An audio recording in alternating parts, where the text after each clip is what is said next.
Today, iimbestigahan ko ang isang abandonadong pabrika dito sa Valenzuela.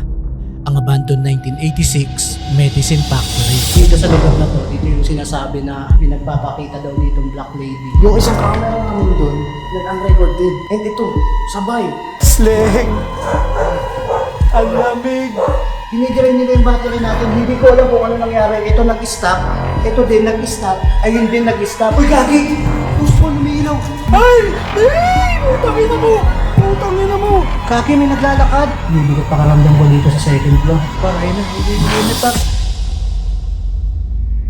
Ang abandoned Medicine Factory ay itinayo noong 1986 at naabandona naman ito taong 1991. Ayon sa mga kwento, kaya naabandona ang factory na ito sa kadahilalang nasunog daw ang ilang bahagi ng pabrika at nagdulot ito sa pagkasawi ng isang empleyado at ito na rin daw ang naging dahilan kaya ito ipinasara. At simula nang naabandona ito, marami ng kwento ang kumalat na maraming ligaw na kaluluwa ang namamahay na dito at ang pinaka nakakatakot sa lahat ay may nagpapakita daw ditong isang Black Lady. Gabi na nang makarating kami sa lokasyon, kaya in-interview na kagad namin yung caretaker ng abandonadong pabrika. Matagal na po kayong caretaker. Oo, matagal na. Siguro mga 18 years. So, itong abandonadong factory po na to, gaano na po siya katagal po? 1986. Kailan po siya na-abandon? Nabando siya ng 91. Ano po yung dahilan po bakit po sila nagsara? Nagkaroon ng sunog na tago sa may kantin. Tapos may nasunog. Gaano po katotoo yung sinasabi po nila na yung abandonadong factory po na yan ay pinamamahayan daw po ng mga ligaw na kaluluwa? Kasi dati, nagro-rubing ako dyan. Tapos, parang may napapansin ako pag bumababa ako eh. Parang may sumusunod. Tapos parang may nakatingin sa'yo. Ano lang sila eh, nagpaparamdam lang sila. Parang may nakatingin lagi sa'yo. Tapos parang may sumisitsit. Tapos, meron 1998. Nag-overnight yung mga nag-swimming dyan. Pag-overnight na swimming, umuwi sila ng 3 a.m. ng madaling araw. Yung lalabas na sila, bakit may babae nakitim sa taas ng building? Pinuntahan ng dalawang gwardiya, nakarating na sila doon sa pinagtatayo ng babae, wala naman. Pero yung bumaba na yung gwardiya, nandun na naman. Pero may dalawang kwarto doon, makaka-counter kayo doon, yung may madilim na parang kwarto, titindig ng balayibo nyo ron. Nag-decide na kami na pumasok na sa loob ng abandonadong factory at nang nandito na kami sa loob. So guys, nandito na tayo sa loob ng abandonadong factory. At ang dami ditong drum na hindi ko alam kung anong purpose na itong drum na to. Pero siguro ito yung mga drum ng mga dating gamot na ginagamit nung nag-ooperate pa tong abandonadong pharmacy. At habang nandito pa lang kami sa bungad ay may kakaiba na kagad akong naamoy. Amoy sampagita. Amoy mo? Creepy nga dito. Ay, nakatakot talaga. Talaga nakatakot pare. Totoo yung sinasabi ni Kuya na pagpasok mo pa lang dito, makakaramdam ka na ng kakaiba. At ganun na yung nararamdaman ko. Medyo kakaiba talaga yung pakaramdam namin dito at medyo delikado din yung mga dinadaanan namin. Paano tayo dito? Dahan-dahan lang kasi delikado. Mataas. At sa patuloy na pag-i-explore namin ay napunta naman kami dito. Dito pa lang sa unang palapag, makikita nyo, sobrang lawak na ito. At sobrang daming mga malalaking bakal dito na hindi ko alam kung ano to. Kaya parang mga poste siguro to, o yung makinarya na ginagamit dati nung nag-ooperate pa to. Pinasok ko yung kwarto dito at ito yung kwarto na binabanggit ng caretaker kung saan daw merong nagpaparamdam. So nandito na tayo sa kwarto, dito sa unang palapag, which is nandito yung hagdanan pataas. At talagang puro tambak na ng basura dito. Ingat-ingat lang sa paglalakad kasi hindi natin alam kung ano yung mga tinatapakan natin. Nagpatuloy lang ako na mag-explore hanggang sa napadpad naman ako sa kwarto na ito. So guys, nandito tayo sa kwarto na pinasok ko. Hindi ko alam kung anong kwarto to, pero ang lawak, sobrang lawak dito. At meron akong nakita dito. Dito siguro niluluto yung mga gamot. So tara, akyatin na natin yung second floor. Nagpatuloy na ulit ako na mag-explore para umakyat sa second floor. Pero habang naglalakad ako, nakaamoy na naman ako ng sampagita. Ito na naman yung amoy sampagita. May sampagita na naman. May sampagita na naman. Oo, imposible magkaamoy sampagita dito kasi tignan mo naman yung mga nakatambak dito. At palakas ng palakas yung naaamoy ko. Ang lakas! Kagi, ang lakas! Ang lakas ng amoy.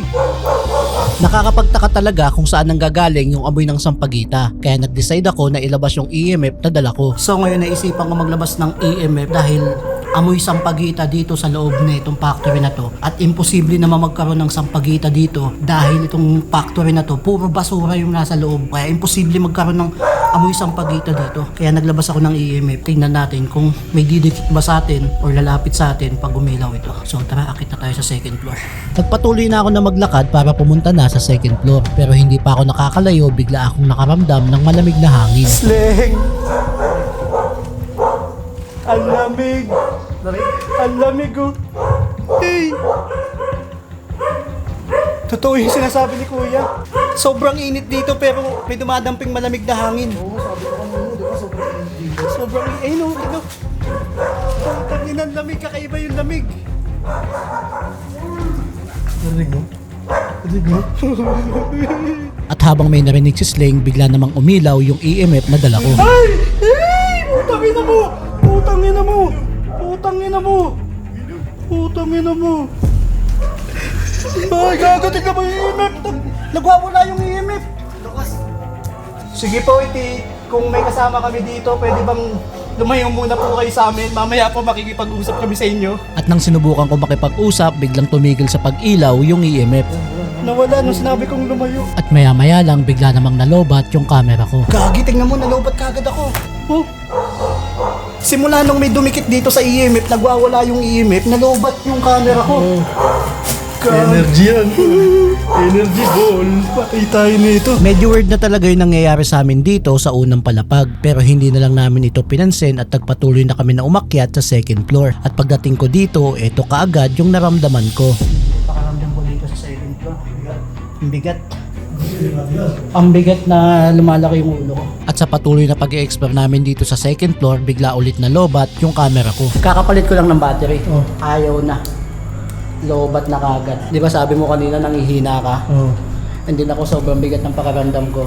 Ayaw bumukas ng camera. Ibig sabihin, kinukuha nila yung energy ng mga battery natin. Hindi na talaga maganda yung mga nararanasan namin dito. At nang napunta naman kami sa dulong bahagi ng second floor, nakarinig naman kami ng parang may naglalakad.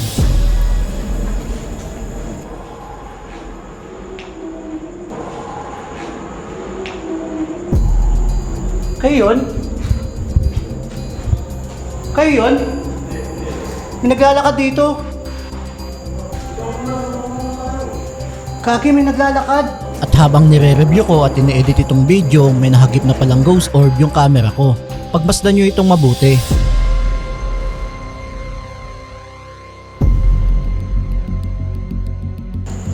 Kaki, may naglalakad nga.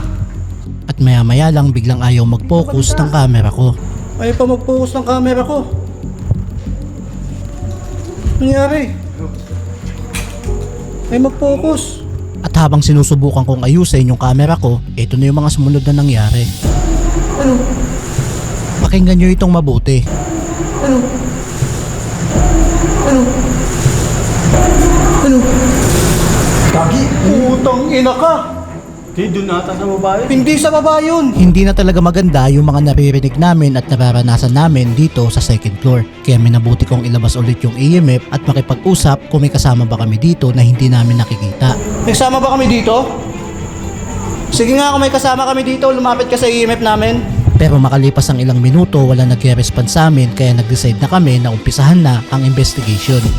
Bago tayo magpatuloy sa video, gusto ko munang ipakilala sa inyo ang 1xBet. Mahilig ka ba sa NBA or UFC or kahit anong sports pa yan, meron yan dito kay 1xBet. At alam mo bang merong big event si 1xBet? Na kung saan maglalaban ng Barangay Ginebra at NLEX Road Warriors sa darating na September 22. Pero syempre, bago ka makasali dyan, kailangan mo muna mag-register. At huwag mong kakalimutan gamitin yung promo code ko na nandiyan sa screen. Dahil pag ginamit mo yung promo code ko, ay pwede ka makatanggap ng 12,000 pesos bonus sa una mong deposit. Kaya ano pang hinihintay mo? Mag-register ka na dito sa 1xBet. So ngayon guys, as of now, magsiset up na tayo ng mga equipment natin. Dahil dito sa lugar na to kanina, meron talaga kami narinig na string dito na tumakbo sa harapan namin. Kaya dito kami mag-i-start ng investigation at magsiset up na tayo ng equipment natin. Nag-set up na kami ng mga equipment. Nilapag ko na yung ghost ball, REM pad, sensor, at ginamit ko na din yung EMF. So, yun, nakaset up na tayo lahat. Tatry na natin yun makipag-communicate kung meron tayong makukuha ang response dito or may sasagot sa atin. So tara. Sinimulan ko na magtanong at makipag-usap. Magandang gabi po, magandang madaling araw, magandang umaga sa inyo. Ako nga po pala si TUB.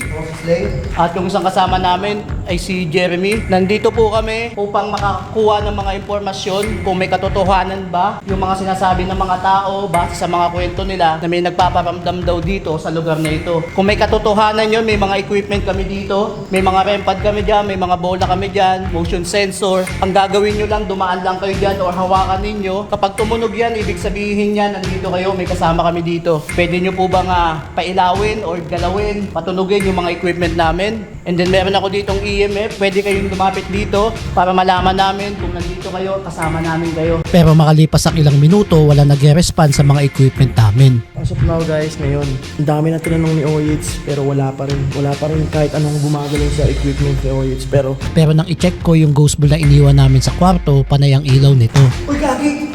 Ghost ball! Ghost ball, umiilaw! At ito yung kwarto kung saan daw may nagpapakita na Black Lady. Try siguro natin umikot dito. Kasi sabi nila, itong lugar daw na to, dito daw nagpapakita yung Black Lady. Ayun ang sabi ng mga tao, nakakita na sa kanya. So, itry natin dito. Para may ilaw yung REM pad. Pero, may ilaw pero hindi ayun na nga. Hindi tumutunog. So, ibig sabihin, may lumalapit ka na may ilaw, pero hindi siya tumutunog. May kasama ba kami dito? Sige po, lumapit lang kayo dyan sa kulay pulang ilaw na yan. Pag tumunog yan, ibig sabihin nandyan kayo. At habang sinusubukan ko makipag-usap sa kanila, biglang tumunog yung REM pad. Par. Tumunog na. Tumutunog yung REM pad. So, gusto nyo po na tulungan namin kayo.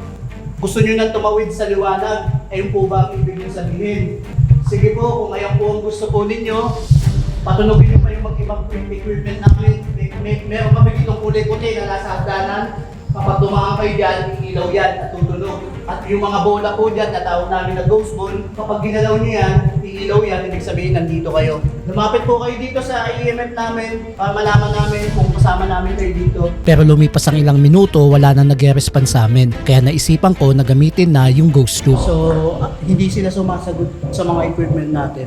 Subukan natin gumamit ng ghost tube. Tignan natin kung may mga tutugma sa mga sinasabi ng mga tao na kwento doon sa mga sasabihin ng ghost tube. Binuksan ko na yung ghost tube at sinimulan ko na din na makipag-usap. So meron akong equipment dito, may device ako dito nga gagamitin. Pwede kayong makipag-communicate gamit ito. Magsalita lang kayo dito kung ano yung sasabihin ninyo, madidetect nito, and then yun ang sasabihin sa amin.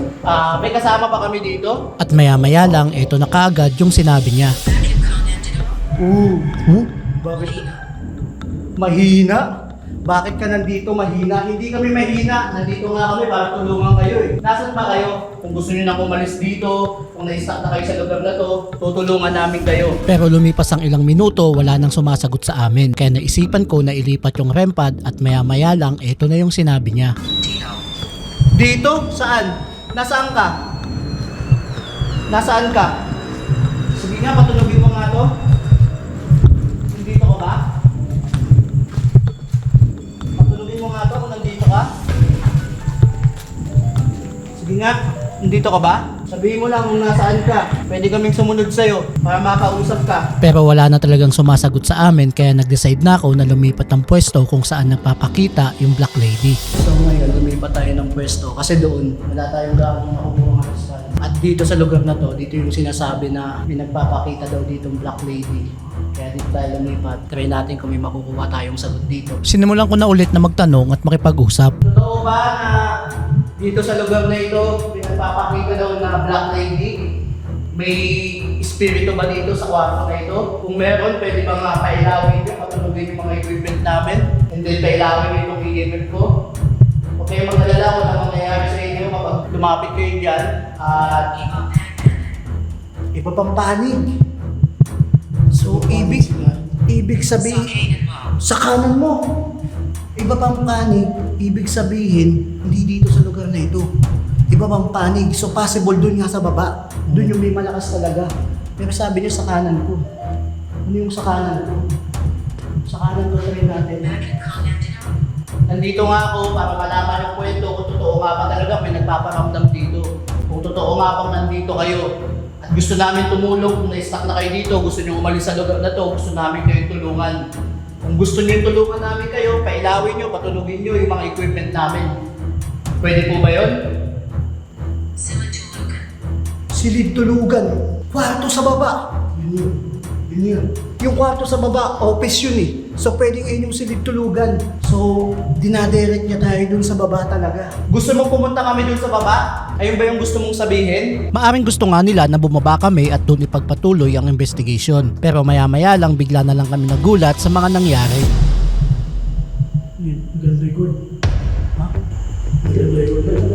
Biglang huminto sa pag-record yung isang camera namin at nang pupuntahan namin ito para i-check, biglang sumagot yung ghost tube. Huwag mo akong iwan. Oh, stop eh. At bigla ding huminto sa pag-record yung camera na hawak ni Sling. Dito. Nag-stop din. Nabigyan din. Movie recording stop. Yung Tapat mo kayo, Sling. Tapat mo kayo, Sling. yung isang camera namin doon, nag-unrecord din. And ito, sabay, nag-unrecord din. Hindi ko alam Tignan natin tong isa kung ano nangyari dito. At nang i-check ko pa yung isang camera na iniwan ko sa labas, nag-unrecord din ito. Wala na din. Silent, hindi natin malalaman. Ito na lang natin tira natin pare. Dinidirin nila yung battery natin. Hindi ako siguro. Dinidirin nila yung battery natin. Dinidirin nila yung battery natin. Hindi ko alam kung ano nangyari. Ito nag-stop. Ito din nag-stop. Ayun din nag-stop. Sabay-sabay. Nagtataka na talaga kami sa mga nangyayari dahil sabay-sabay na nag-unrecord yung mga camera namin at maya-maya lang bigla namang tumunog yung REM pad. Hey, tignan mo yung camera. Wow! Tingnan lang, nandiyan na sila. Ayun na. Pero tignan mo, may nadidetect. Tignan mo yung square? Oo. May nadidetect yan. Sobrang kakaiba na talaga yung mga nai-experience namin dito at maya-maya lang bigla naman nagsabi ng pangalan yung ghost tube. Ayun no? Tristan. Si Tristan. Tristan yun. So, Tristan, ikaw ba yung nandito? Ikaw ba yung kasama namin? Makinig. Sige, makikinig kami. Ano bang gusto mong sabihin? Habang nag-ano tayo, yung ano doon, REM pad bigla nang tumunog. Ano nagulong yung repad na Maliwanag ito. Siguro na liliwanagan sila sa mga ilaw natin. Ayaw nyo ba na may ilaw? Gusto nyo ba patayin namin yung ilaw at Mga anak. hindi nyo po kami mga anak? Maglaro? Pwede kayo maglaro. Paglaruan nyo yung mga equipment namin. At sa patuloy na pag-i-stay namin dito sa kwarto, wala na kaming nakuha na response gamit ang mga equipment namin. So dito sa lugar na to, dito sa kwarto na to, meron tayong mga konting response sa REM pad. And then, nakakapagtaka lang talaga yung sabay-sabay nag-unrecord yung mga camera natin. Sabay-sabay talaga. Hindi naman siya lobat. Tapos, meron siyang sinasabi na maliwanag ito. So, siguro nasisilaw sila sa mga ilaw natin. Gusto mo ba patayin natin yung ilaw? Pwede. Or bumaba na lang tayo, tuloy na lang natin ito sa baba. Nag-decide na kami na bumaba na para doon na ituloy ang investigation. At pagdating namin sa first floor, nag-setup na ulit ako ng mga equipment at sinimulan ko ng magtanong at makipag-usap. Magandang umaga, magandang gabi. Kung may mga espiritu man dito, inaanyayahan ko kayong lumapit dito. Gusto namin makipag-communicate sa inyo kung nandito kayo. Gusto namin malaman kung may katotohanan ba yung mga kwento ng mga tao. May mga espiritu na nandito. Kung gusto niyo tulungan namin kayo, pwede kami tumulong. Patunugin nyo lang yung mga equipment namin dito. May REM pad kami dito. May pulang ilaw. Hawakan nyo lang yan.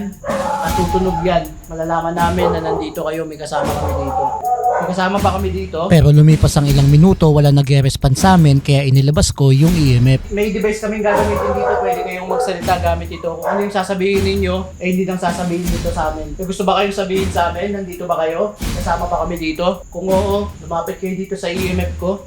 Kagyan, lamig. Ganyan-ganyan yung kanina eh. Tapos biglang umano yung EMF natin. At habang naramdaman namin yung malamig na hangin, biglang umilaw yung EMF. Par, ayun na yung EMF, par. Ayun na. Par, yung EMF At sumagot din yung ghost tube. sa sulok. Saan yung sulok? Ha? Ha? Para na memory. Kaki yung EMF, umiilaw. Ganyan-ganyan din yung kanina eh. Wala dito memory. Takot ka ba? Susubo ka. Hindi ako natatakot sa inyo.